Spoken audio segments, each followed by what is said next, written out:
এখন চলে এসেছি ছাদে, আর হালকা হালকা বৃষ্টিও পড়ছে, আর আমাদের এখানে ঠান্ডাও পড়েছে। কালকে রাত থেকে খুবই ঠান্ডা পড়েছে। আর তোমাদেরকে একটা জিনিস দেখাই, আর এই গাঁদা ফুলের গাছটায় দেখো প্রত্যেকটা ডালে ডালে কি সুন্দর ছোট্ট ছোট্ট কুঁড়ি এসছে। আর এখানে দুটো ফুল সবে ফুটছে, আর সব ফুলগুলো একসাথে ফুটলে তোমাদের অবশ্যই দেখাবো। কি ভালো লাগছে দেখতে, প্রত্যেকটা ডালে কুঁড়ি এসছে।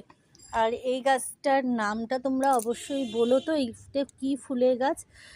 আর এটা না গরমকালে অনেকগুলো করে ফুল ফুটছিল, এখন শীতে দেখি একটা করেই ফুল ফুটছে, কিন্তু গাছটার নাম জানি না, তোমরা জানলে অবশ্যই বলো। আর এদিকে দেখো স্থলপদ্মর কুড়িটা অনেক দিন ধরেই হয়ে রয়েছে, কিন্তু কুড়িটা থেকে ফুল ফুটছে না। এদিকে নতুন নতুন অনেক পাতা গজাচ্ছে, কিন্তু ফুলগুলো ফুটছে না।